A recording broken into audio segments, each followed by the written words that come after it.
क्या आप जानते हैं, अगर नारद मुनि को घमंड न होता तो रामायण ही नहीं होती। देवर्षि नारद, जिनका नाम सुनते ही भक्ति की ध्वनि गूंजती है, लेकिन एक दिन उनके मन में अहंकार ने जन्म ले लिया। उन्होंने सोचा, कामदेव भी मेरी तपस्या को भंग नहीं कर सके, मैं अजेय हूं। और यही थी पतन की शुरुआत। नारद मुनि गए भगवान शिव के पास।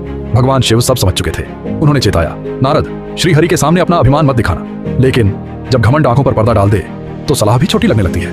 नारद पहुंच गए भगवान विष्णु के पास और पूरा प्रसंग गर्व से सुना दिया। श्रीहरि मुस्कुराए और सोचा, अब समय है नारद का घमंड चूर करने का। अचानक रास्ते में एक अद्भुत नगर प्रकट हुआ, जहां एक सुंदर राजकुमारी का स्वयंवर होने वाला था। जैसे ही नारद ने राजकुमारी को देखा, उनकी तपस्या डगमगा गई। वो मोहित हो गए। उन्होंने विष्णु से कहा, मुझे अपना सुंदर रूप दे दीजिए। भगवान ने कहा, तथास्तु। पर माया की लीला अब शुरू हुई थी।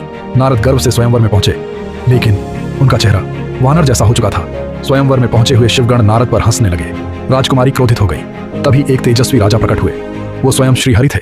राजकुमारी ने उन्हें वरमाला पहना दी। अपमान से जलते हुए नारद ने श्रीहरि को श्राप दे दिया, हे विष्णु, जिस तरह मैं स्त्री के लिए व्याकुल हुआ, वैसे ही तुम्हें भी मनुष्य जन्म लेकर स्त्री वियोग सहना पड़ेगा और वानर ही तुम्हारी सहायता करेंगे।